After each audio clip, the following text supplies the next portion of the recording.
Boa noite. Boa noite a todos e todas. Vamos fixando aqui o tema da live. Sejam todos muito bem-vindos a mais uma live da Matra 12.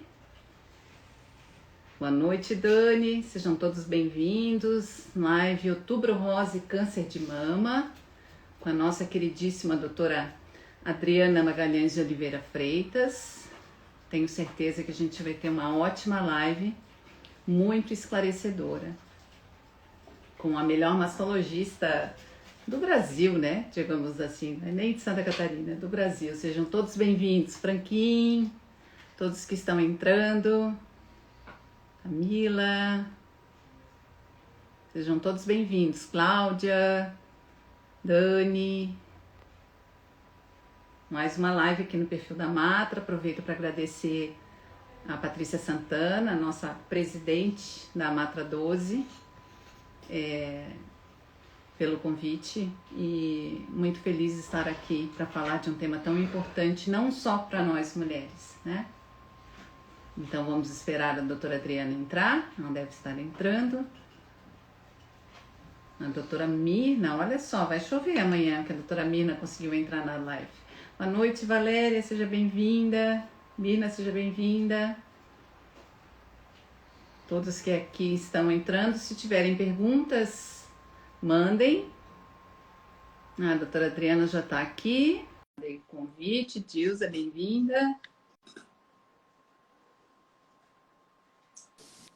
Vamos ver. Olá, Beatriz. Olá, como boa estamos? Noite. Boa noite. Que bom te ter aqui, finalmente, um ano depois. Beatriz, tô para te dizer que é uma honra enorme estar aqui mesmo. Eu já queria ter feito essa live contigo. O ano passado foi o caos, mas esse ano não ia passar. Não, Mas eu não ia, adorei eu ia a melhor cobrar. mastologista do Brasil. Amei, amei, amei.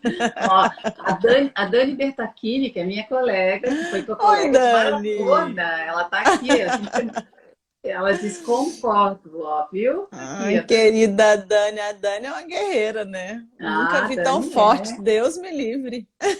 não, a Dani é a nossa triatleta que mora aqui, a nossa Ironwoman, né? Que legal, que legal. Beijo, Dani. Ai, mas que bom que tu estás aqui. A Isabel tá aqui também, ó, tô te mandando um Oh, beijo. querida Isabel, As corações para tuas, você. as tuas pacientes vão entrando aos poucos, porque a nossa super mega mastologista está aqui, então é o dia para tirar todas as dúvidas, todas e mais um pouco. Queridas, queridas, queridas, queridas. A Isabel Cima mandando beijinho. Eu tenho mania, Beatriz, de ficar olhando as mensagens ali, porque no geral eu estou coordenando. Hoje eu vou tentar não olhar, então Ah, pois todas, é. beijo para todo Hoje, mundo já. hoje quero ver tu perderes o controle aqui. Impossível, impossível. Mas, Beatriz, É, obrigada pelo convite. Honra enorme estar aqui contigo. a honra é nossa em te receber aqui, Adriana. A gente está bem feliz mesmo. Eu acho que é um tema que interessa a todos nós, né? Homens e Uhum. mulheres. E quanto mais informação, melhor, para que a gente possa prevenir, para que a gente possa reparar e para que a gente possa saiba que não é o fim do mundo, né? Que tem Sim, solução. Tem solução. sim. É só o momento que vai passar, né, Beatriz? É, verdade. Mas então deixa eu já te apresentar.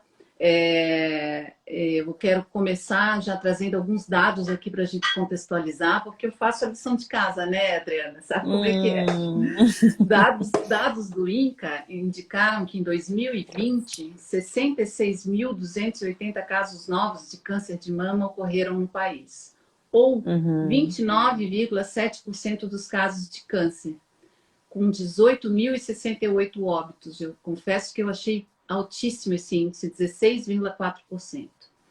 O câncer de mama é o tipo mais frequente no Brasil e no mundo e corresponde a 28% dos novos casos de câncer. Por isso, então, a nossa live de hoje quer esclarecer mitos e verdades sobre o assunto e, para tanto, a gente trouxe a nossa super convidada, doutora Adriana Magalhães de Oliveira Freitas, graduada em Medicina pela Universidade Federal do Triângulo Mineiro. Mineira, mas já com sotaque manezinho, já tem manezês aqui. Tem residência médica em ginecologia e obstetrícia, possui especialização em oncologia ginecológica pela Universidade Estadual de Campinas, Unicamp, e atualmente ela é presidente da Sociedade Catarinense de Mastologia e atua em Florianópolis no suporte a pacientes portadores de doenças de mama. Mas, para além do currículo, Adriana, eu fui buscar nas tuas pacientes algumas palavrinhas que te definissem melhor. Porque te conhecendo, vou chorar, Beatriz, estou acho... frágil hoje. Eu acho que tu mereces ouvir um pouquinho, não só falar. A minha irmã Isabel, que é tua paciente, né, que passou por um câncer de mama ano passado, que graças a Deus deu tudo certo, né? Está dando tudo certo. Ela escreveu um pouquinho sobre ti e falou assim: quando a gente está no que a gente considera o pior momento da sua vida, a gente precisa de um ser humano que nos acolha. E quando esse momento é uma doença, precisamos também de técnica apuradíssima para a condução do tratamento. Doutora Adriana sintetiza isso. Ela, antes de ser médica, é ser humano, coisa raríssima nos tempos atuais. É médica que te escuta com a alma. Na verdade, ela é um farolzinho que te conduz nessa caminhada, a princípio escura, e a Isabel disse, eu diria dark e punk, mas que aos poucos vai se iluminando. Caminhada bem árdua, mas que ela sabe bem tornar suave o caminho. Gratidão para sempre. E aí, a nossa médica mais querida, ela é praticamente uma unanimidade. Olha só que eu descobri, Adriana. Eu fui lá no Google e digitei o teu nome. Dos 61 comentários no Google sobre ela, pasmem, todos são 5 estrelas. Um fato raríssimo, né? Tem que ser estudado pela NASA isso. Comentários como maravilhosa, sabe acolher, sincera, amorosa, capaz, estudiosa, sensível, um anjo na terra nos proteger, gentil, delicada, generosa, médica que presta um atendimento humanizado. São vários dos comentários que eu, né, dos adjetivos que eu recolhi ali.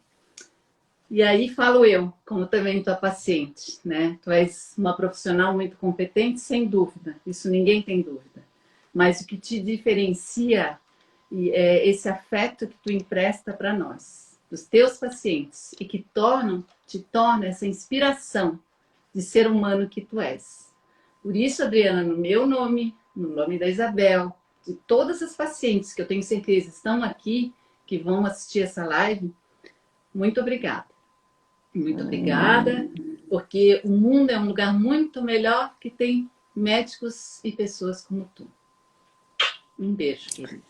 Meu Deus, olha só isso, Beatriz. Eu tenho muita sorte, muita sorte, muita sorte, porque realmente escolhi a profissão certa. É muito difícil se encontrar no mundo, né, Beatriz? Às vezes a gente tem várias tentativas, tem gente que nunca conheceu o prazer de trabalhar porque fez coisas que não se encontrou. Eu encontrei o prazer no trabalho e tenho...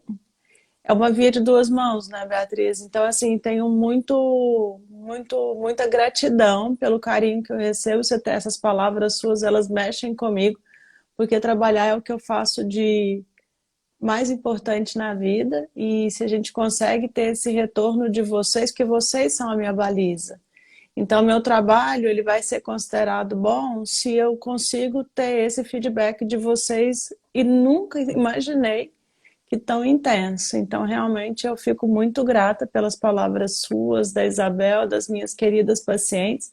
Agradeço um monte, a sorte é toda minha, Beatriz, toda minha. E eu queria que todo mundo pensasse assim, que na verdade eu não faço mais do que minha obrigação. Talvez um dia, eu sempre digo isso para as minhas pacientes, Beatriz, talvez um dia eu esteja do outro lado, sentada, eu sei que eu vou estar. E tudo que eu torço é para encontrar alguém que me trate com a dignidade que eu mereço. Então, o que eu faço, na verdade, é tratar vocês com a dignidade mínima que vocês merecem muito mais. E aprender, né, Beatriz? Eu aprendo todos os dias com vocês. Eu, assim, olho, eu atendo mulheres fortes como você, como a Isabel, como um monte de gente que está aqui. Essa mulherada supera o improvável, coisas que a gente não consegue imaginar que vai dar conta, elas dão conta e saem plenas. Então, todas as vezes que eu estou no meu consultório, eu agradeço pelo carinho enorme que eu recebo e pela sorte de presenciar, porque eu tenho certeza que quando for a minha vez, eu sei que um dia vai ser, eu vou ter muitas lembranças de superação, e isso eu tenho certeza que vai me ajudar. Então, formidáveis são vocês, eu não tenho dúvida nenhuma disso, e só posso agradecer. Tu sabes que tu estás sempre no nosso coração aqui, pelo tanto que tu fazes, fizeste por nós e fazes por todos que procuram. O Google tá aí, ó, o Google não mente. 61 avaliações, todas 5 estrelas, não, só a doutora Adriana. Os meus Então vamos lá, amores. agora que eu já te emocionei, já te deixei Sim. emocionada. Faz perguntas fáceis as primeiras para eu poder me recuperar. Então vamos lá, Adriana, como é que surgiu esse movimento do Outubro Rosa, né? E o que pretende esse movimento? Eu acho que isso é importante para a gente contextualizar aqui o tema do Outubro Rosa, que muita gente ouve, mas não sabe exatamente o que ele é. Sim, então, o Outubro Rosa, ele surgiu porque alguém passou pela dificuldade do câncer de mama. Eu digo que as mulheres são fantásticas, porque tudo começa com elas.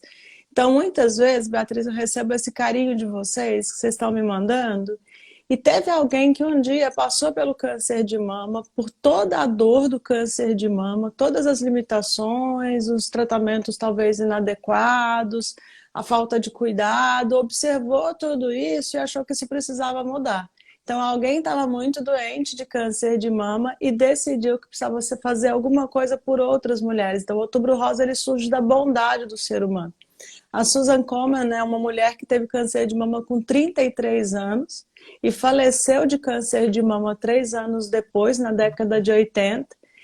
Como todas as mulheres que passam pelo câncer de mama, ela identificou várias falhas no sistema, né, Beatriz? No sentido de humanização, no sentido de a restrição do médico, né, de chegar numa doença grave e dizer para o paciente que não tinha mais o que fazer, ela morreu por câncer de mama. Então ela sonhou que ia criar um instituto onde ela ia tentar arrecadar fundos para resolver essas demandas. Então, um instituto que olhasse pelas mulheres, primeiramente, e olhasse pelas pesquisas. Então, ela teve a ideia de criar um instituto, e aí, depois que ela faleceu, a irmã dela criou o Instituto Susan Komen, que a primeira atividade foi uma corrida em Nova York, onde elas entregavam esses lacinhos. Então, assim, eles escolheram o mês, eles escolheram a cor rosa, que simboliza a feminilidade, e eles distribuíam esses lacinhos cor-de-rosa na corrida. E a corrida ela foi ganhando um sucesso enorme, a ideia era arrecadar fundos inicialmente, foi um projeto super bem sucedido e que o mundo copiou. E a Fundação Susan Komen, que existe até hoje, que é a irmã da Susan Komen, depois de falecida, inaugurou essa instituição, ela presta grande assistência para a parte médica do ponto de vista de pesquisa e também para as mulheres portadoras de câncer de mama. Então é um projeto genial que surgiu porque as mulheres são geniais e no momento da dor elas olham pelos outros, que a mulher é um ser cuidador, né, Beatriz? Então, por isso que o Outubro Rosa existe. Então, as pessoas replicaram isso e hoje é uma campanha fortíssima, talvez as mais fortes do ponto de vista de conscientização.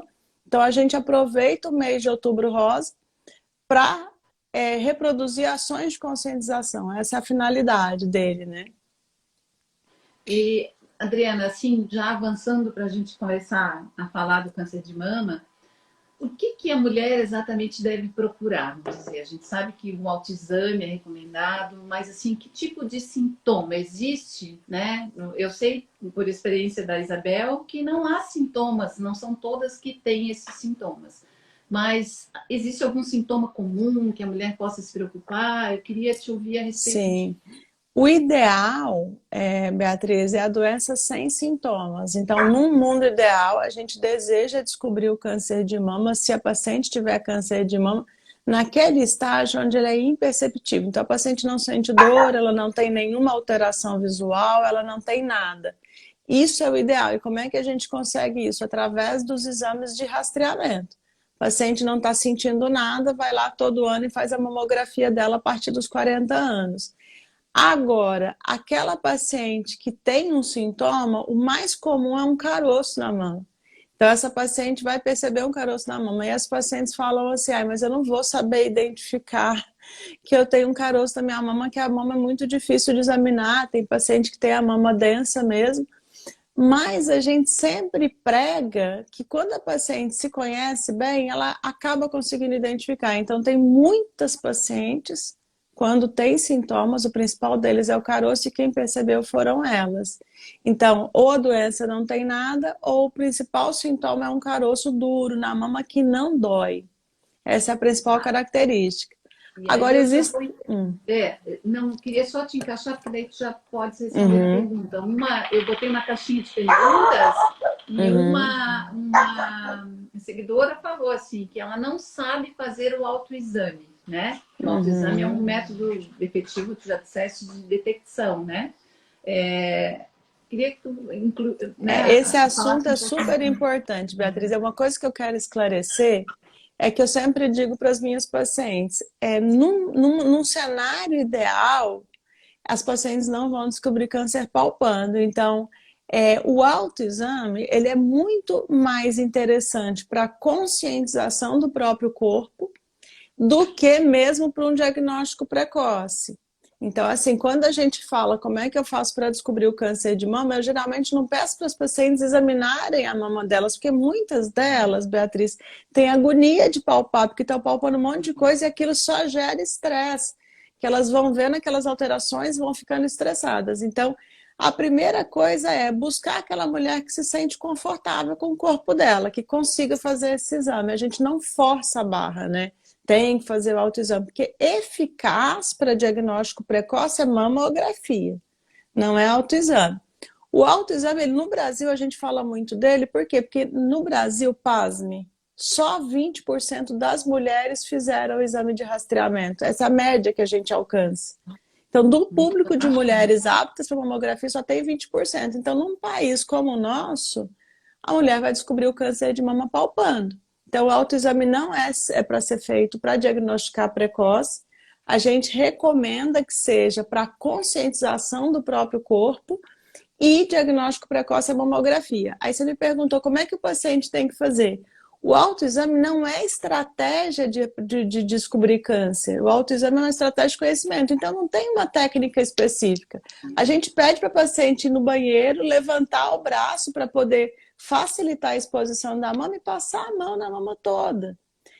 Em que cenário que isso nos ajuda muito? Então, assim, como não é um exame de rastreamento, Beatriz, não tem uma técnica. O paciente tem que fazer do jeito que se sente mais confortável. A gente sugere que seja no banho, porque é o momento que a mama está exposta e molhada, é mais fácil de tocar. E que ela passe a mão em toda a mama, tentando identificar alterações que ela não identifique como suas. Para mim, então assim, quando a gente vai discutir com aluno de medicina, eles falam autoexame não funciona, o INCA diz para não fazer autoexame. Há pouco tempo eu fiz uma postagem, os residentes todos mandaram mensagem, doutora Adriana, autoexame não funciona.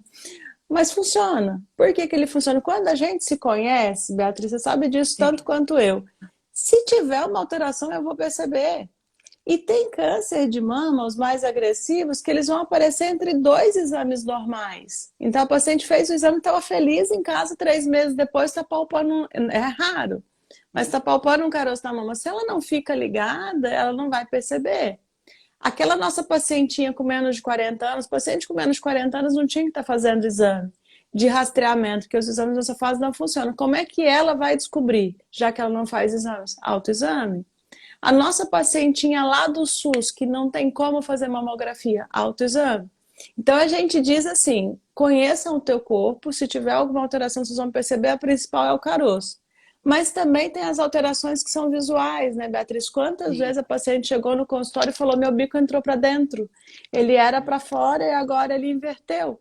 Isso é um sinal que pode ser de câncer de mama.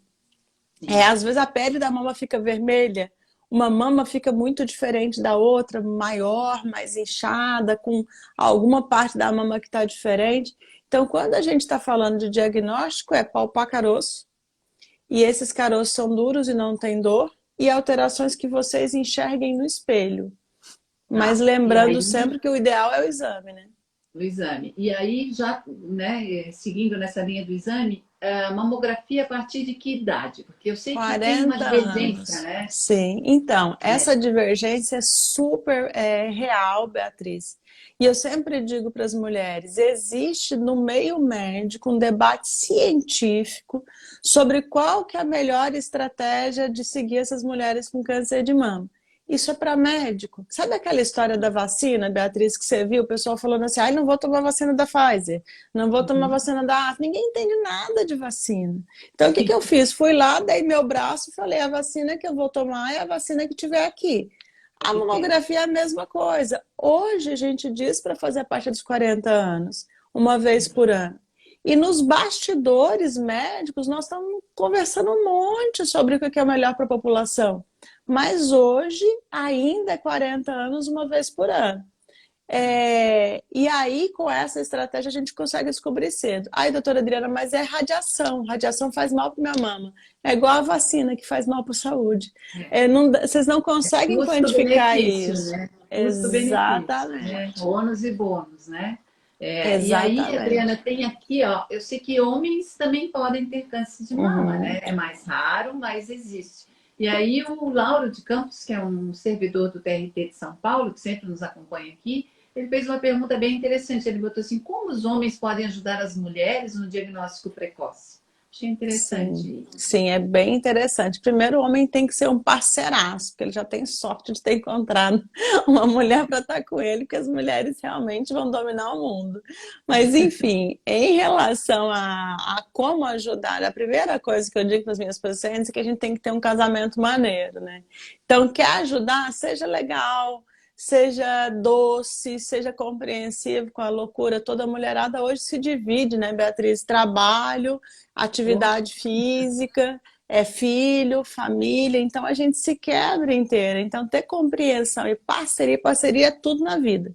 Então, o homem que ajudar a mulher a não ter câncer de mama, seja parceiro e auxilie nas demandas. Agora, em relação ao diagnóstico precoce, lembrar a mulher, geralmente é o contrário que acontece, mas lembrar a mulher: ó, tu fez a mamografia esse ano? Não lembrei que tu fez sua mamografia ainda. Ou ela está dizendo: semana passada eu atendi uma paciente que ela tinha vindo no meu consultório há pouquíssimo tempo. Aí palpou um caroço na axila por causa da vacina. E ela falou: ai, mas eu não vou na médica, eu acabei de vir. O marido falou: vai, tu vai, porque a gente não sabe o que é isso. Então nós vamos procurar atendimento. Então ele pode ajudar nesse sentido. No geral, é as mulheres que fazem esse papel, né? Que É isso que eu levam ia os dizer. maridos. Eles têm que fazer conosco o que a gente faz com eles. Já marcou o urologista? Já marcou, né? Aquilo, né? Ou já marcou, não, eu já marquei, Exatamente. né? Já marquei, não é nem perguntar, já marquei. Exatamente isso. E assim, Adriana, isso é uma pergunta que muitos nos fazem. A minha cunhada está aqui e a minha sogra faleceu de câncer de mama. Então, é muito comum a gente falar: ah, câncer de mama tem cunho hereditário. E eu já ouvi várias vezes tu dizendo: é mais ou menos, né? Então, qual é o peso da hereditariedade, assim? E os Sim. cuidados nessa prevenção para uma pessoa que já tem um câncer de mama na família, por exemplo? Sim, então o que que acontece? Existem dois tipos de câncer de mama, basicamente. Aquele que é produzido ao longo da vida, por características de qualidade de vida ruim, e aquele onde a gente nasce com um defeito e vai ter um câncer provocado por esse defeito, que são os cânceres genéticos. De 90% dos cânceres não são genéticos da mama. Então, 90% das minhas pacientes no consultório, elas têm câncer de mama e ninguém na família tem. Então, a primeira coisa que tem que estar atento é isso. Não é só quem tem história que tem que preocupar, é todo mundo. E assim, Adriana, desculpa te interromper, mas Uhum. assim, não é só mãe, né? Também avó, tia, Isso, né? É uma relação isso. ampla, né? Vamos dizer, o câncer de mama. Nesse histórico familiar, então vamos pensar assim: 90% das mulheres não tem, então não se baseiem nisso. Mas vamos imaginar a paciente que tem um histórico familiar. Ela pode dizer o seguinte: eu tenho a minha mãe que teve câncer de mama, eu sou uma paciente de alto risco para câncer de mama. Não, não funciona assim. No geral, esse câncer genético, a gente diz que ele tem uma história de família florida. Não aparece só um câncer de mama na família. É uma mãe, é uma irmã. E aí, os outros parentes de primeiro grau, até segundo grau, também importam. E tanto do lado materno quanto paterno, que as pacientes falam: não, pai não dá herança. Sim, O histórico da mãe é importante, o histórico do pai é importante. Quando que a gente suspeita de genética? Quando começa a ter vários membros da família com câncer, não necessariamente de mama. Então, se você tem 2 ou mais parentes próximos com câncer de mama, mãe, irmã, filha, prima irmã, avó, tia materna, dentro desse grupinho, vocês têm mais de dois ou mais parentes com câncer de mama, tem que chamar um pouquinho a atenção. Mas e aquela família que tem um monte de histórico de câncer? Tem câncer de próstata, tem câncer de tireoide, tem câncer de ovário. Isso também é relevante. Então, aquela paciente que tem um relatório um histórico familiar muito infestado de cânceres de várias origens, tem que questionar o médico. Eu preciso fazer uma avaliação genética? E aquela que tem esse histórico de câncer de mama também. Mas você falou uma coisa interessante, Beatriz, que é muito interessante. Às vezes, meu paciente, eu tenho várias pacientes no consultório que eu fiz o teste genético. Então, eu fui lá, vi o histórico, ela parecia que podia ter um câncer genético, eu testei. Para essa paciente ter uma alteração causadora de câncer, a gente chama de mutação. Só essa alteração não é suficiente, que foi a pergunta da sua irmã. Eu preciso de ter uma alteração genética e tem que ter todo um ambiente aqui forçando meu DNA a se manifestar. Então, o peso da hereditariedade é variável, né? Tem alterações que são mais graves e alterações menos graves. Mas ainda na alteração mais grave, se a paciente não tiver uma vida favorável para ter câncer, ela não vai ter. Então tem que ser genética mais o resto todo, né? E aí eu me lembro de ter lido, e eu queria até te perguntar se isso tem fundo de verdade mesmo, que o sedentarismo ele tem um peso maior do que o componente hereditário, é verdade? Sim. Eu não digo maior, porque nesse hereditário tem mutações muito graves que aumentam em 80% o risco de câncer. Mas a gente sempre diz, às vezes os pacientes perguntam o que causa o câncer? Como eu disse, genética é uma porção pequena, porque é muito raro ter uma alteração genética causadora de câncer. O resto importa muito. Então a gente diz que o câncer é causado por um monte de coisa ruim agindo junto. E cada coisa tem um peso. Então, o sedentarismo que você disse é importantíssimo. O paciente sedentária tem mais risco de câncer de mama. E esse risco aumenta 2 a 3 vezes. Então, imagina assim, sedentarismo é super importante para aumentar o risco de câncer. Sobrepeso, o paciente tem que estar com peso na balança jóia. Qualidade de comida, Beatriz. Às vezes a paciente fala assim, não, eu sou magra. Não é só ser magra. Uma dieta rica em verdura, em frutas, fibras, balanceada, isso também impacta no risco de câncer. E fatores hormonais. O paciente usa anticoncepcional, reposição hormonal, impacta um pouquinho. Onde é que tá o estresse? E o estresse. Só que o estresse, Beatriz, eu tenho sempre muito... A Dani até falou, e emocional também. Eu tenho muito cuidado com isso, porque uma vez uma paciente viu uma apresentação minha e falou, pô, Adriana, que maldade. Eu tive culpa do meu câncer de mama, então quer dizer que foi a vida, eu fiquei estressada, tive problemas e agora tive câncer. Eu sempre digo que a parte emocional é a menos complicada, que eu digo entre aspas. Quem não tem estresse? Alguém conhece alguém? A dona de casa que vai lá no supermercado todo dia e vê o preço disparando e o dinheiro no final do mês não chegando a ser suficiente, isso é um baita estresse. A dona de casa, né? O cidadão e a cidadã brasileira. Sim, não, eles estão acima da média, né? Aí vão descontar. Então, o que acontece? Em relação a isso, ser brasileiro é fator de risco, tô brincando. Então, em relação aos fatores de risco, o estresse ele impacta. Mas o que eu explico para o meu paciente? Todo mundo tem um nível maior ou menor de estresse. Como é que lida com isso? Com equilíbrio. Então, aquela paciente com a vida igual a tua, igual a minha, que trabalha igual maluca, tem um monte de tensão. O que ela faz? Ela no final de semana vai ter uma coisa muito legal para fazer. O que eu quero fazer no sábado? Vou sair para jantar, vou para beira-mar, vou fazer um piquenique, vou ler um livro legal. A gente tem que balancear o ruim da vida com coisas prazerosas. Essa é a primeira estratégia. Tem que fazer o exercício. O exercício é uma válvula de escape disso tudo. Então, o estresse, ele sim pode aumentar o risco de doença, só que se a gente equilibrar com uma vida saudável e tentar ter prazer no que é possível. Não precisa ter dinheiro, não precisa ter nada, precisa encontrar o que dá prazer.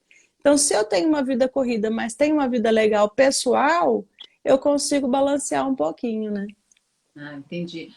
Eu queria voltar um pouquinho, Adriana, ali quando tu falas, tu até entrasse um pouquinho na pergunta da TT, da minha irmã, que inclusive está entrando bem atrasada, e depois eu puxo a orelha dela. Então, se eu tenho casos de câncer de mama na família, e a Dani, eu vou emendar com a pergunta da Dani. A Dani disse, quando que tu faz esse teste genético, né? A partir de quando? E só, a Dani ainda completou, só com recomendação médica. Isso eu sei que é, Dani. Sim. Mas, assim, eu me lembro de ter ouvido de ti, assim, que às vezes isso é banalizado, né?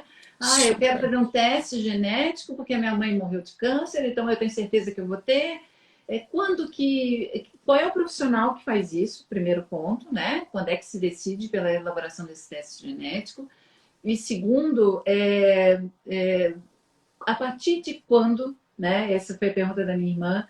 As meninas e as mulheres, principalmente as meninas, por exemplo, eu tenho uma sobrinha de 18 anos, eu tenho sobrinhos netos de 6, 7 anos, e aí se tem caso de tias com câncer, avós, enfim, tem que procurar um mastologista ou o ginecologista é o profissional que pode te auxiliar nesse princípio? Eu sou super fã do ginecologista bom, né, Beatriz? Sempre você, porque às vezes a gente fica enfiando um monte de médico na vida do paciente, coitado, né? Vai no mastologista, vai no ginecologista, vai no cardiologista, e a vida dele vira que é só médico. O ginecologista, o bom ginecologista, ele tem condição de fazer essa triagem. Olha, eu acho que você, escutei o seu histórico, sua irmã teve câncer de mama, sua tia teve câncer de ovário, então esse conhecimento mínimo o ginecologista tem para reconhecer quem é de risco e quem não. Então, para fazer o teste genético, não basta querer, tem que ter um histórico e esse histórico tem que combinar. Então, a primeira porta de entrada para o paciente é o ginecologista. Mas supondo que o paciente tem uma ginecologista que não está muito afim com essa questão da genética, não sentiu firmeza na ginecologista dela, ela tem duas estratégias. Procurar o especialista, procura a doutora Adriana. o especialista, o masto, ou que é o cara, é o geneticista. Então, vocês me perguntarem assim, quem que é a pessoa ideal para conversar e pedir um teste para mim? O geneticista. Mas qual que é o problema, Beatriz? É que são muito poucos. E aí não é tão simples para o paciente fazer uma consulta com o geneticista, apesar de ser o ideal, aí ele acaba procurando o mastologista. E eu falo que não pode banalizar, isso é gravíssimo. Às vezes eu chego com um paciente para mim que chega com teste genético, quem pediu foi o médico nutrólogo. Eu fico do chip da chocada. beleza? O médico do chip da beleza? O próprio, as pessoas elas estão realmente levando bem pouco a sério a saúde, o chip da beleza é um exemplo. Mas o que acontece, Beatriz? Eu vou te dar um exemplo. Atendi uma paciente que foi no meu consultório e tinha uma alteração genética, que aumentava o risco de câncer de mama, mas aumentava muito mais o risco de câncer de estômago. Ela não tem ninguém na família com câncer de estômago. E agora ela tem um resultado de teste dizendo que ela tem um risco alto de câncer de estômago e a conduta é tirar o estômago dela. Ou seja, o teste não era bem indicado, o paciente não deveria ter feito e agora ele está com uma bomba na mão. Porque a gente vai ter que agir. Então, teste genético é uma coisa super séria. Quem tem que pedir o teste é quem dá conta de lidar com o teste. E quem explica para vocês, ó, vocês têm que fazer o teste, porque nessa história de vocês eu estou sentindo que tem problema. E uma vez que está com esse teste na mão, Beatriz, a pessoa tem que saber o que fazer. Ela não pode simplesmente tirar a mama. Eu estava vendo o que é uma orientação ruim. Há uns anos atrás, uns 6 anos atrás, que essa questão da genética é muito nova, eu recebi uma paciente no consultório com uma carta de orientação do especialista, ela tinha uma mutação bem rara, sugerindo que eu tirasse as 2 mamas. Eu fiz isso, o especialista sugeriu e eu fiz. E hoje essa alteração rara, eu entendo bem dela, jamais teria feito isso, mas jamais, porque o risco era muito pequeno. Então é isso que eu digo, vai fazer o teste, se informe, não dá conta, chama o especialista e a gente vai ficando mais velho, né, Beatriz? Vai triando quem que é o especialista que nos ajuda, não é qualquer pessoa. Né? Verdade. E aí a Dani até perguntou, a Dani está bem participativa, obrigada, Dani, amiga. querida. E aí eu acho que tu entrasse nesse assunto também da mastectomia, né? Hoje em dia, com essa história da reconstrução imediata, muita gente acha que é a cirurgia plástica, né? Que é moleza, que é fácil. E também eu acho que banalizou um pouco a partir do Bastante. exemplo da Angelina Jolie, que louve-se, né? Eu acho que se uma mulher como a Angelina Jolie tem um papel incrível, né? E inspirar as outras mulheres a tomar essa difícil decisão. Mas a Dani perguntou ali quando há essa indicação. Eu sei que é caso a caso, né, Adriana? Mas queria te ouvir mais a respeito dessa banalização da Vamos situação. pensar sobre prevenção. Um paciente que não tem câncer. Ele não tem câncer, ele quer fazer a cirurgia de prevenção. Eu conto nos meus dedos, eu sou uma paciente, tem bastante paciente, eu conto nos meus dedos as pacientes que eu tirei a mama preventivamente. Quando que a gente tira a mama? Quando ela tem uma mutação grave, não é qualquer mutação. Ela tem aquela mutação da Angelina Jolie que aumenta 80% do risco de câncer. Ela já foi orientada com relação a todas as estratégias, que a gente não tem só a mastectomia como estratégia, e ela escutou toda a explicação e decidiu tirar. Então, assim, quando o risco de câncer de mama supera os 50%, 60%, a gente começa a falar sobre isso, e são muito poucas condições que levam a isso. E por que a gente não faz em todo mundo? Primeiro, porque a proteção não é 100%. Então, a paciente faz a mastectomia, ela está no meu consultório igual fazendo prevenção. Eu já tive câncer em paciente que tirou as 2 mamas. Então, assim, o risco residual, ele existe. Como o médico não é Deus, ele tira o tecido, sem ter indicação às vezes, e aí está lá a paciente com câncer de mama igual, porque parece que a natureza ela manda recado, né, Beatriz? Não tentem controlar o destino que a gente não vai conseguir. Então, são pouquíssimas as indicações. E, basicamente, lembrando aqui, ou paciente com câncer de mama, ou paciente com mutação grave, que a gente tem indicação do geneticista para tirar. Todo o resto é um fracasso, porque a paciente continua com risco de ter câncer no tecido que ficou, perde a sensibilidade da mama, tem complicação. A cirurgia acaba tendo que fazer retoques ao longo da vida, então ela troca um problema por outro, né, Beatriz? Ela continua tendo risco de câncer, mas E uma tem todo o cirurgia problema. agressiva, né, Adriana? Bem Sim, agressiva. Então, sim. aí a Dani, a nossa amiga Dani, ainda falou da questão da prótese da mama. E aí é uma pergunta, eu acho que recorrente, né? Quais os cuidados que uma paciente com prótese de mama tem que ter extra, né? Na prevenção do câncer de mama em relação a uma paciente que não tem?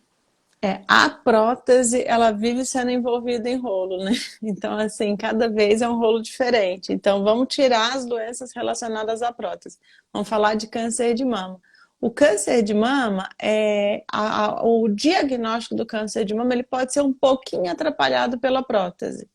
Então, toda paciente que faz mamografia, que tem que fazer igual, a mamografia dela com prótese já é diferente.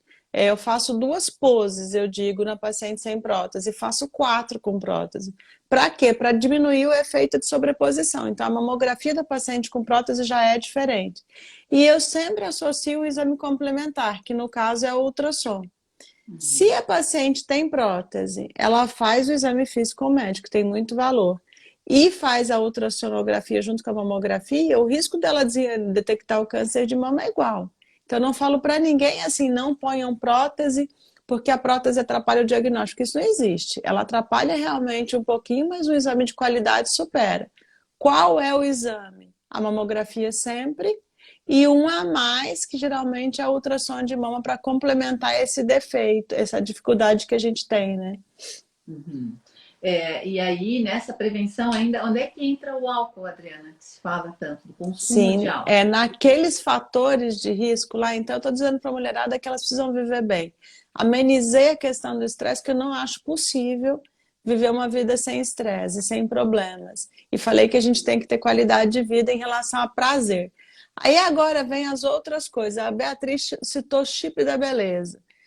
A gente anda numa fase complicadíssima do ponto de vista hormonal, porque parece que fazer ciência, Beatriz, virou pejorativo. Você estudar e se basear em artigo científico no Brasil não tem muito valor. Então, as medicações hormonais, elas têm um impacto no risco de câncer de mama, por isso que a gente pega tanto no pé para ser certinho. Além do sedentarismo, do descuido com o peso, das medicações hormonais com restrição e etc., né? Existe também a questão dos hábitos de vida e o álcool, sem nenhuma dúvida. Ah, não, Dani, é assim. Eu ia dizer, a Dani e o seu vinho.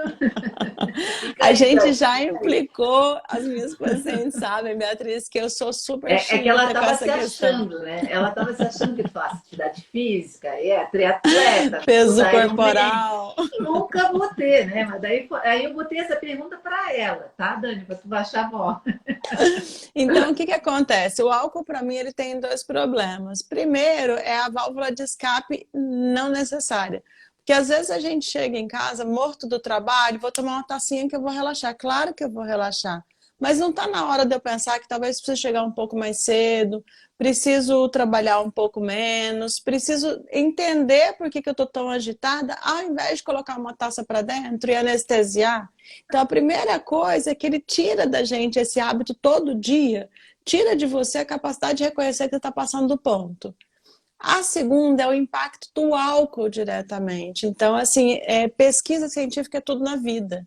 E existe trabalhos, e trabalhos sérios, mostrando que existe uma relação de álcool e câncer de mama, uma relação negativa, ou seja, o álcool pode aumentar o risco de câncer de mama, e proporcional à quantidade. Então, eu sempre digo para as minhas pacientes, a gente fez uma live com um onconutrólogo super top, ele falou 1 garrafa por semana.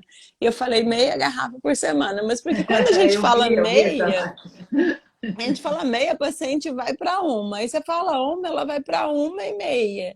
Então, se vocês fossem certinhas, a gente diria assim, 1 garrafa por semana. Entretanto, a gente complementa isso com moderação, né, gente? No momento de diversão, álcool social, para fazer uma festinha, para relaxar um pouco, e não o álcool do dia a dia. Então, o Como álcool aumenta o risco de substituto, câncer de né? mama. Aí Exatamente. a gente volta para o autoconhecimento, né, Adriana? Porque está Sim, inserido nisso aí também, né? De saber o que sim. faz bem ou não. Ó, a Dani está dizendo, não dura uma semana. Equilíbrio, Dani, como diz a minha amiga Márcia, equilíbrio. É por Não, e isso, agora a precisa, gente sabe Beatriz, por que as ela virou mulheres. Ironman. É que as mulheres precisam escutar os sinais. Eu estou falando isso porque eu sou mulher. Então, se eu pudesse, eu vivo combatendo a questão do álcool para mim, não é para as minhas pacientes. Eu entro na minha casa, eu adoraria, mas eu vou lá, tento, não tomo, não bebo durante a semana. Não vai acontecer de ninguém ver bebendo álcool durante a semana. O álcool é final de semana e no final de semana eu tento controlar. E eu estou muito estressada, aí eu olho para o meu trabalho e falo, tá, o que que eu vou fazer? Eu vou fazer alguma outra coisa que não seja só beber para relaxar, né? Aqui minha irmã falou, ó, faz 50 audiências por dia, meia tacinha, acorda, doutora Trina. A Dani vai concordar, tenho certeza que a Dani vai concordar. Sim, não, Fazer a o gente quê, né? escolheu isso, né, Beatriz? Eu escolhi a minha carreira, você escolheu a sua, a Dani escolheu a dela, então nós somos responsáveis por aquilo. Se eu estou trabalhando um monte, é porque eu escolhi, eu quis isso para mim. Então, e eu quero ter saúde, porque a maior responsabilidade que eu tenho na vida é com o meu corpo, porque esse aqui vai até o final comigo. Então, se eu tenho responsabilidade sobre o meu corpo, eu estou sempre avaliando o que eu posso fazer. Então, eu estava dando um exemplo numa live anterior que eu entrei na menopausa. Tristeza. Bem-vindo ao clube, E bem-vindo ao aí, clube. exatamente. Isso aí exige de mim várias mudanças, várias que eu faço com prazer, eu estou tentando me ajustar.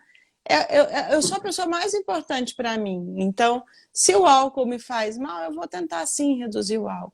Se os 50 processos por dia são demais para mim, eu vou meditar, vou fazer yoga, vou começar a procurar outras estratégias, fazer terapia para poder aprender a equilibrar as Ou coisas, mudar de profissão, né?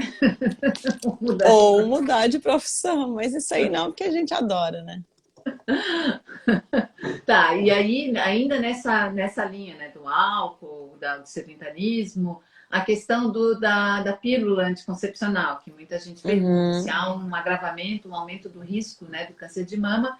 E aqui teve uma pergunta de uma advogada que tem endometriose e ela me falou assim, ó, se a utilização de hormônios pode aumentar a chance de ter câncer de mama, já que ela tem endometriose e é obrigada a tratar-se com hormônios por ter tido um problema com o DIU. Inclusive, ela foi parar no UTI por causa do DIU. Então, agora ela não pode mais utilizar, né, o Mirena. Oi. E aí então, o que acontece? Pergunta, pode deixar que eu vou fazer. Então, se a gente for falar, o hormônio aumenta o risco de câncer de mama, sim. Tanto que as mulheres têm mais câncer de mama do que os homens. Entretanto, na medicina, gente, bom senso é um negócio genial. Porque o impacto do anticoncepcional, e aqui eu estou colocando, a gente tem pesquisa, Beatriz, testando tudo. Anticoncepcional oral com estrogênio e progesterona, anticoncepcional só com progesterona, aquele que não menstrua, DIU de Mirena, nós temos pesquisa com tudo. Aumenta o risco de câncer de mama? Muito pouco, essa reposição hormonal. Em que paciente que a gente presta um pouco mais de atenção? Naquela que tem mais de 40 anos, porque aí o anticoncepcional não é só para a mama, que ele faz mal, para outros órgãos também. Nessa paciente a gente tem um pouquinho de restrição, mas aí vem o bom senso. Tem que tratar a endometriose é grave. O impacto do anticoncepcional é muito pequeno. Vai usar o anticoncepcional e vai equilibrar o resto. Vai fazer exercício, vai cuidar do peso, vai cuidar da qualidade da alimentação. E aí o anticoncepcional não impacta nada. Então, às vezes a paciente entra no consultório e fala, eu tenho risco familiar, não vou usar anticoncepcional. Bobagem. Se o anticoncepcional tem um propósito, o impacto dele é pequeno, vai cuidar do resto. Doutora Adriana, anticoncepcional ou Mirena? Tanto faz, o impacto é pequeno e é o mesmo. É preciso tratar a endometriose, toma um monte de hormônio. A endometriose é grave, tem que tratar. Então, eu pego muito mais no pé, Beatriz, do resto todo, que é o sedentarismo e principalmente sobrepeso, do que com anticoncepcional. Entendi. E assim, ó, Adriana, tu falaste da menopausa, né? Quando a gente entra na menopausa, eu sei que aumenta, tem risco cardíaco, enfim, tem uma quantidade de coisas pela falta de hormônio. A menopausa por si só, ela aumenta o risco do desenvolvimento do câncer de mama? A idade, Beatriz, sim.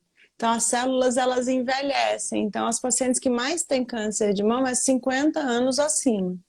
Então, com a idade, aumenta o nosso risco de câncer de mama. A menopausa, não. Então, a menopausa, ela traz consigo as outras coisas que acabam aumentando o risco, mas é muito mais relacionado com a idade do que com o status hormonal. Entendi. Exatamente. E ser mãe mais tarde, né? As mulheres hoje estão tendo filhos mais tarde, algumas estão optando em não ter, então ter filhos mais tarde, ou acima dos 40, ou não ter filhos, é fator de risco também para o câncer de mama? Sim. Tudo que mexe com o ambiente hormonal das mulheres aumenta um pouquinho o risco de câncer de mama. Então, a amamentação protege contra câncer de mama. Gestação protege contra câncer de mama. Idade na gestação, geralmente antes dos 30 anos, reduz o risco de câncer de mama. Então, essas três coisinhas, engravidar mais cedo, amamentar seus filhos, pelo menos 6 meses, e isso tudo aumenta o risco de câncer de mama. Agora, é tão pouco, mas é tão pouco, mas é tão pouco, mas é tão pouco, que eu viro para as minhas pacientes, elas falam, eu tenho que trabalhar, eu preciso fazer minha carreira, não vou conseguir engravidar antes dos 30. Eu falo, ok, o impacto é mínimo, vamos fazer o resto todo, vamos fazer essas condições de vida. O custo e o benefício, né? Exatamente. Eu acho que as mulheres não deveriam mudar a vida delas por causa do câncer de mama, é aí que eu quero chegar. Conseguiu amamentar prazerosamente? Joia, não conseguiu sem chita, não tem isso. O impacto é muito pequeno. Conseguiu engravidar antes dos 30? Já estou com vontade de engravidar, tenho 24, bora que tem proteção. Agora, ninguém deveria mudar a vida para não ter câncer de mama, porque o impacto disso é muito pequeno. Tu tens que mudar a vida para não ter, né? Exatamente. Então, assim, com todos os cuidados preventivos. A Márcia, minha amiga, super chefe de cozinha aqui de Florianópolis, ela falou do tabagismo. Isso aí eu acho que é importante Embora eu veja, Sim. assim, que com o passar dos tempos, eu me lembro quando eu era criança, os meus tios todos fumando na mesa, né? Enfim, hoje a gente vê, pelo menos no Brasil, porque quando a gente viaja para a Europa, a gente vê que ainda se fuma muito por lá, né? Mas aqui eu Uhum. acho que houve uma diminuição gradativa, mas com certeza é um fator de risco altíssimo, né, Adriana, para câncer de mama Cigarro também. é um pesadelo. Eu não consigo imaginar quem fuma, eu não consigo entender quem fuma. Isso é uma coisa que eu nunca vou entender, porque o cigarro ele causa câncer, não é só na mama. Na mama até o impacto é pequeno. Ele causa câncer de língua, câncer de boca, câncer de esôfago, câncer de estômago, câncer de bexiga, câncer de pulmão. Então, assim, é uma aberração ó, a toxicidade que tem no tabagismo. Então, as minhas pacientes, quando elas fumam, eu tento de qualquer maneira tirá-las disso. E mais, né, Beatriz, o que mais mata as mulheres no mundo? Doença cardiovascular. E o cigarro, de novo, aumenta a chance de doença cardiovascular. Então, Ou seja, ele é não fator tem de risco para pouquinho. tudo, Isso. né? E não tem pouquinho. Eu só fumo 1 ou 2 cigarros, eu fumo uma caixa inteira. Pra gente, tanto faz. Não é dose dependente igual o álcool, né? Ah, e Adriana, eu me lembro de ter ouvido de ti que o câncer de mama, por ser tão comum, né, acho, no mundo, ele evolui as pesquisas, os artigos, né? Ele é muito estudado, então isso faz com que, vamos dizer, um protocolo de 10 anos atrás seja bastante distinto do protocolo de hoje. Isso é Sim. verdade, assim, Sim. eu sei até por experiência da minha irmã, né, que ela ouviu de ti, que há 2 anos atrás o protocolo era completamente distinto, a sobrevida era muito menor e com a avançar das pesquisas, dos artigos, hoje em dia a gente consegue ter, vamos dizer, né, uma qualidade de vida para os pacientes e inclusive uma sobrevida maior do que era 10, 20, 30 anos atrás. Assim, é assustador o que está acontecendo. Então, eu fico muito feliz quando as minhas pacientes falam que eu sou uma médica humanizada, mas eu mais do que humanizada, eu acho ser muito humanizada é importante, mas conhecimento científico é tudo, porque o tratamento do câncer de mama, Beatriz, evoluiu de uma maneira assustadora. Então, se as mulheres chegam para um médico que não está atualizado, elas vão perder. Não tem nenhuma chance delas não perderem, porque o tratamento mudou muito. E às vezes o pessoal fala, ah, o Google é horrível. Não, o Google não é horrível. Porque o paciente ele tem que ter alguma maneira de checar a informação que ele está recebendo. Tem gente que tem condição de fazer segunda, terceira, quarta, quinta opinião. Quem não tem, vai no Google, ah, eu vou estar cheio de dúvida. Leva para o médico. O médico não esclareceu, não Aliás, tu respondeu, não adoras, sentiu. né? Tu já me disseste que tu adoras quando chega lá, né? O paciente com uma lista de coisas e debate, O pior é que eu amo, Beatriz. Essa semana né? passada eu tinha uma paciente minha uma paciente genial, dessas bem jovens, e aí ela estava discutindo o tratamento, quando ela saiu do consultório, ela estava mole já, porque tinha sido mais que aula para aluno de medicina, porque eu acho isso espetacular, cara, é sua vida, né? É a sua vida. Ah, mas eu vou ficar confusa, vai me dar um monte de trabalho, eu não vou entender nada. A gente é obrigado a entender. Não entendeu de Informação. primeira, foi para casa confuso, vai voltar. Vai escolher um médico que converse com você. O médico tem que explicar para você. Aí eu li na internet, o médico falou que o doutor Google não precisa vir aqui. Então, aí tá errado, né? Porque Sim. o paciente, ele precisa. E eu tenho ouvido de ti, né, assim, que tu tens notado um crescimento de muitas pacientes jovens, né, Sim. com câncer de mama. Tem como atribuir a um fator, a um conjunto de fatores? A gente pode dizer que a geração atual tem mais casos de câncer de mama do que a geração das nossas mães, das nossas tias?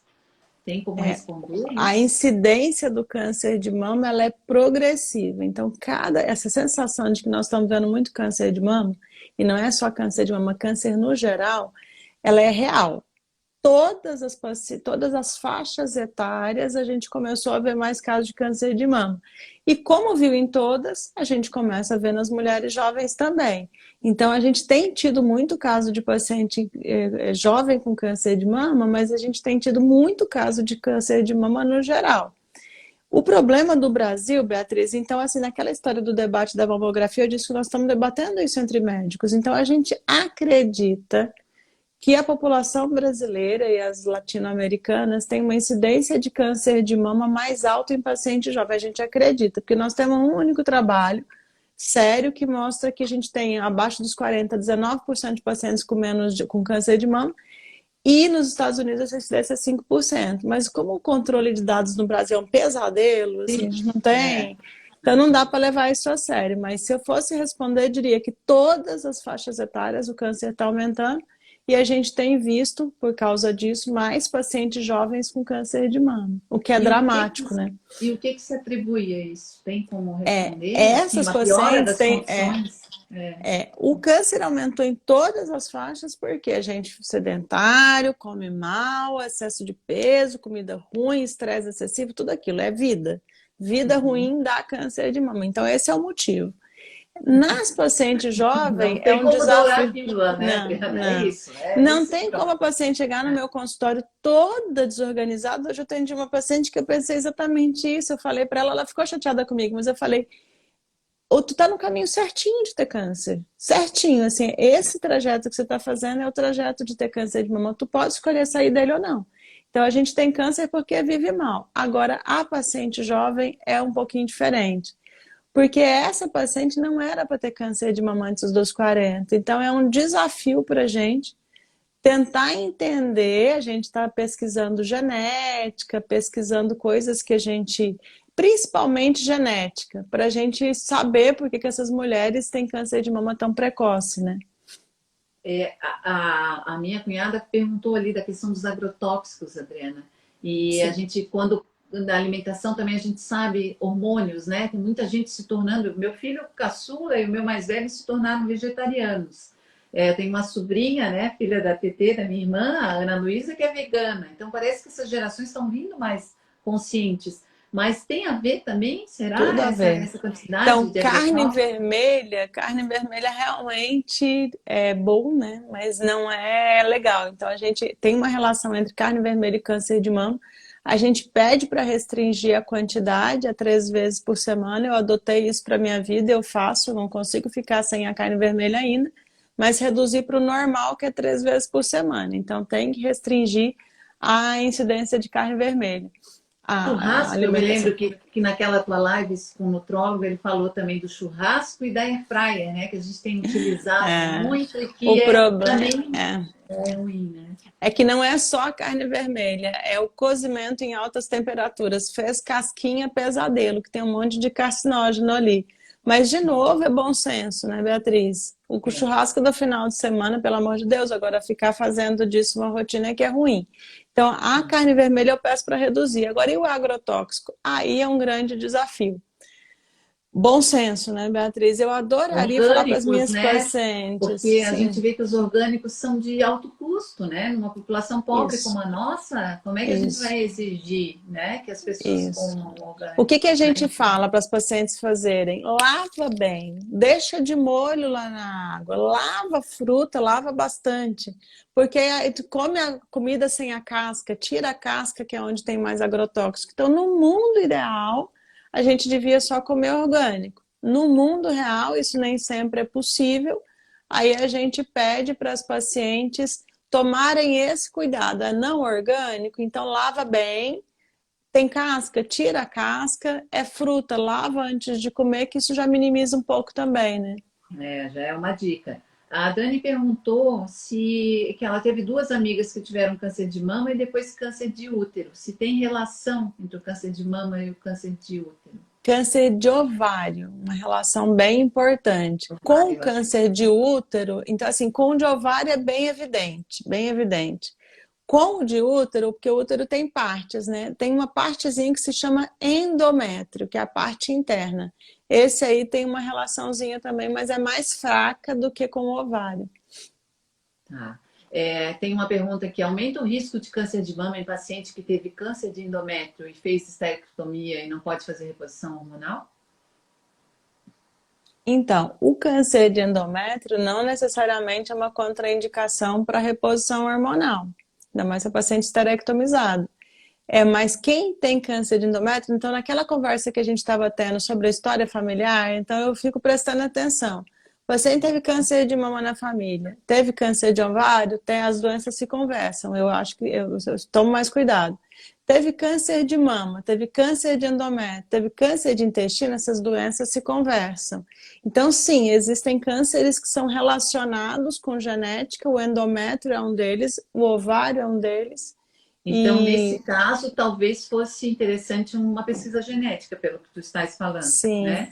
Nesse caso, no mínimo, conversar com a família, ali conversar com a família para entender o histórico e procurar um médico e buscar se tem indicação para fazer uma avaliação genética.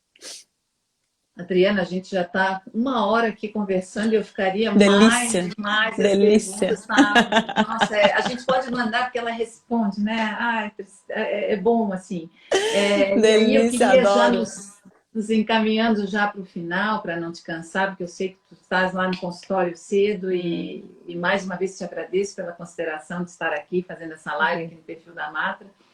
A pandemia, Adriana, eu já ouvi de ti também, aumentou, já há pesquisas no sentido de que aumentou os casos de câncer, né? Porque muitas mulheres com medo da pandemia não fizeram os exames preventivos, principalmente o câncer de mama. Na verdade, o que aconteceu? A gente teve um importante déficit do diagnóstico de câncer de mama no passado. Então, a gente teve muita mulher que tem câncer que não foi diagnosticado ano passado. E em relação a esse ano, a gente não normalizou a quantidade de exames. Então, sim, a pandemia aumentou o número de mulheres com cânceres mais avançados no nosso entendimento. É claro que a gente precisa de dado, né, Beatriz?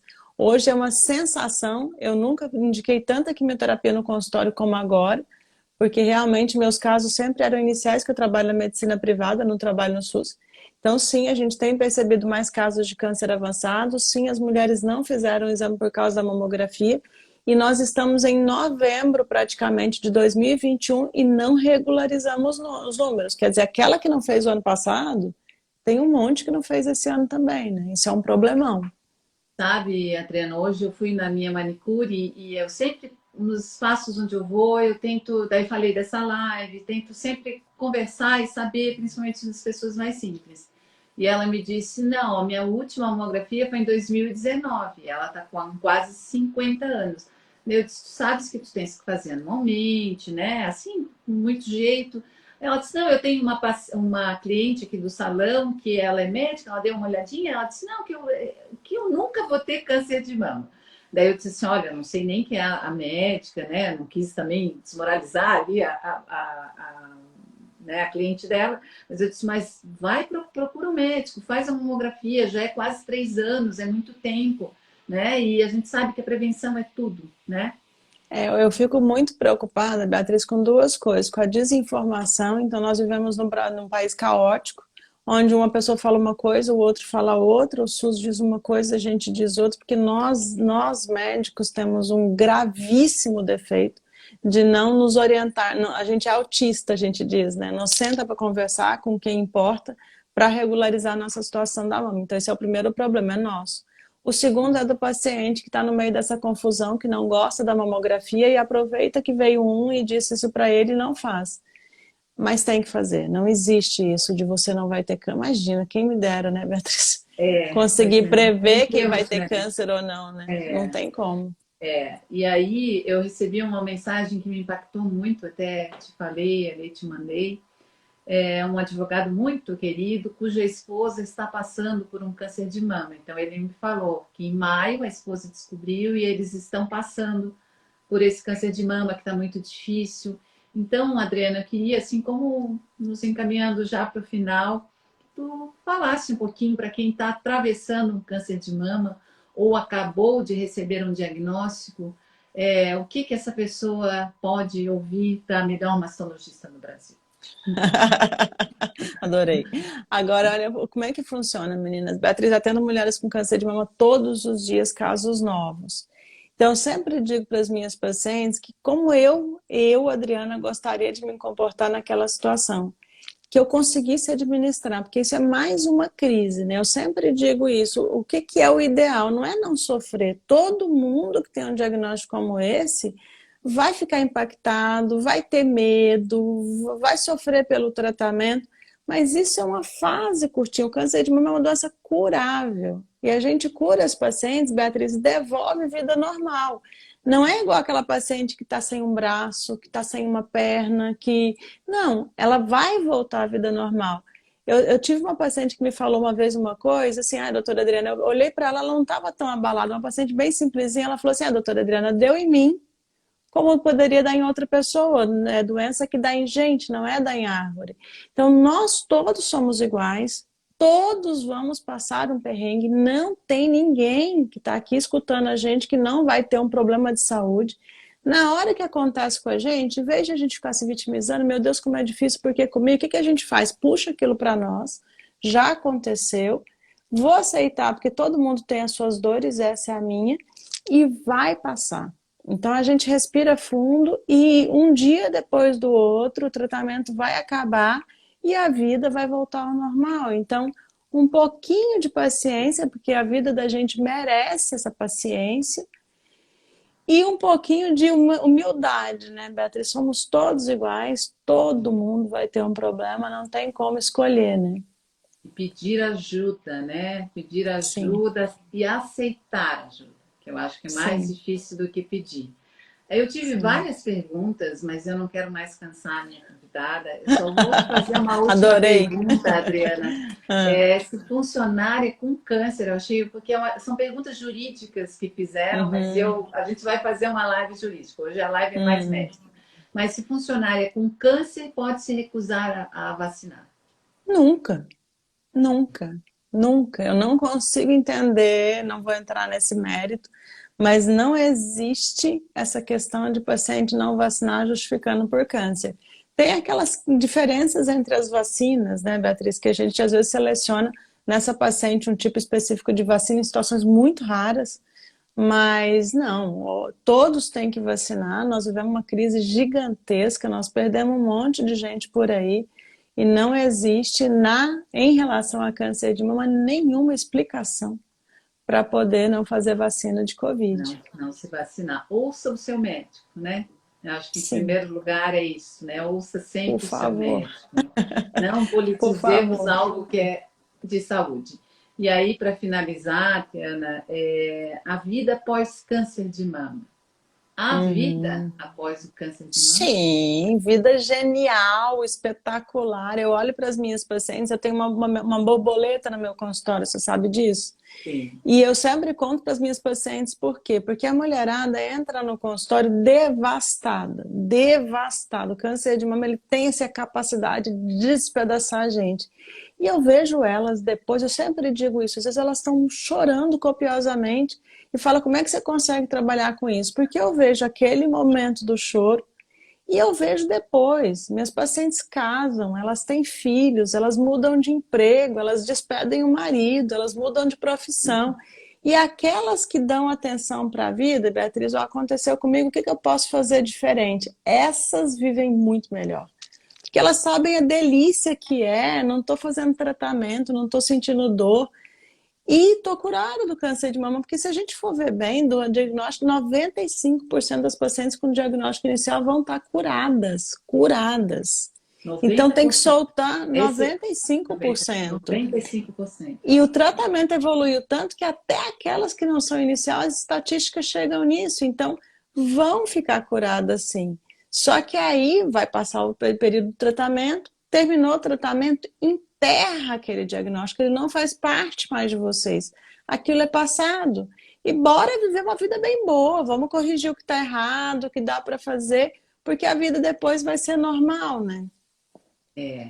Como a Dani disse, tudo pode ser tão diferente, né? Por que não agora? Então, Sim. eu Ah, acho que minhas é essa pacientes, questão. elas fazem, Beatriz, tem umas que eu não acredito. Esses dias eu tive uma paciente minha que vendeu tudo e foi para a Itália. Aí eu pensei que eu ia Olha lá, e aí só. 3 anos atrás, foi para a Itália, entrou no consultório, eu olhei para ela, outra pessoa, outra pessoa. Já tive paciente aqui que casou, teve filho, mudou de marido.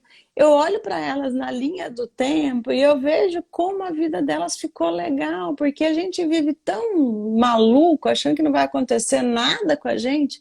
Vai acontecer, todo mundo vai passar por isso. Na hora que acontece, se dá aquele choque de realidade, ó, a vida tá aqui, vou viver bem. Aí valeu a pena, viu, Beatriz? Porque elas vivem muito melhor. São as lições, né? As lições que o câncer traz e que o pré-câncer também traz. Sim. Então, eu queria finalizar. Não é menos doído, né, Beatriz? Eu sempre finalizo, Adriana, as minhas lives, o pessoal que está aqui. Oi, Laura entrou. Laura, a doutora Adriana já respondeu a tua pergunta, vai ter que ouvir, vai ter que ver a live depois. Eu gosto de literatura, então eu trago um trecho de poema, uma poesia, e eu gosto muito de Clarice Lispector, e essa é uma das minhas poesias preferidas. Então, procurando, eu já, inclusive já em eventos, já recitei essa poesia, mas eu acho que ela te define muito e ela traduz muito tudo que a gente conversou, né? Então, ela se chama O Sonho, e eu te dedico. Espero que tu tenhas assim, que tu continues, Adriana, semeando o amor, que é o que tu faz. É como eu te enxergo. A gente entra no teu consultório, sai com um problemão, né? Tamanho de um bonde, e a gente volta, é acolhida, tem afeto, tem humanidade, né? Por isso que eu digo que tu és inspiração para todos nós, quaisquer profissionais. Sempre que a gente age com amor, a gente consegue trazer esse amor de volta. E eu acho que esse amor todo que tu dizes receber é muito do que tu plantaste e plantas ao longo da tua vida. Então, muito obrigada. Tu sabes que eu sou muito grata por tudo que tu Beatriz. fizeste por mim, pela minha irmã e por tudo que tu fazes por todas as tuas pacientes indistintamente. Todas estão aqui dizendo que te elogiando e são aquelas mesmas que lá foram no Google e te deram 100% de aprovação. Então, para ti, o sonho de Clarice Lispector. Sonhe com aquilo que você quer ser, porque você possui apenas uma vida e nela só se tem uma chance de fazer aquilo que quer. Tenha felicidade bastante para fazê-la doce, dificuldades para fazê-la forte, tristeza para fazê-la humana e esperança suficiente para fazê-la feliz. As pessoas mais felizes não têm as melhores coisas. Elas sabem fazer o melhor das oportunidades que aparecem nos seus caminhos. A felicidade aparece para aqueles que choram, para aqueles que se machucam, para aqueles que buscam e tentam sempre, e para aqueles que reconhecem a importância das pessoas que passaram por suas vidas. Muito obrigada por ter passado pela minha vida, da minha irmã e de todos que estão aqui e que te conheceram um pouco mais. Esta live, mais do que ser uma live informativa, é uma live em homenagem à grande mulher que tu és, Adriana. Um beijo. O que que eu vou dizer? O que que eu vou dizer, Beatriz? Muito obrigada mesmo, muito obrigada porque eu fui escolhida por vocês, vocês não apareceram no meu consultório à toa, então eu agradeço por ser escolhida e eu nunca vou conseguir retribuir na altura isso que eu recebo. Então, assim, não existe nada que eu possa fazer que tenha o tamanho disso que vocês fazem por mim. Muito obrigada. Muito obrigada. Adorei. Um beijo, querida. Obrigada. Força aí no Outubro Rosa, né? Eu sei que tu Vamos que fazes esse vamos. trabalho tão bacana e muita força aí nas muitas lives que virão. Fazer o Obrigada, bem. pessoal, pela Beatriz, um audiência que prazer. esteve no topo aqui, desde o início até o fim. Doutora Coisa linda. Adriana Freitas, nossa mastologista, de Minas para o mundo, de Florianópolis para o mundo. Muito obrigada. A live vai ficar gravada no perfil da Mafra 12. Patrícia, obrigada pelo convite. Sou Maria Beatriz Hubert, nem me apresentei, juíza da 4ª Vara do Trabalho de Florianópolis e liver nas horas vagas. Um beijo Beatriz, grande. muito obrigada. Obrigada, meninas. Obrigada pela oportunidade, por esse movimento brilhante que provavelmente não vou esquecer, Beatriz. Obrigada por fazer uma memória tão boa para mim. Um beijo Beijo, grande. meninas. Beijo, pessoal. Tchau. Tchau.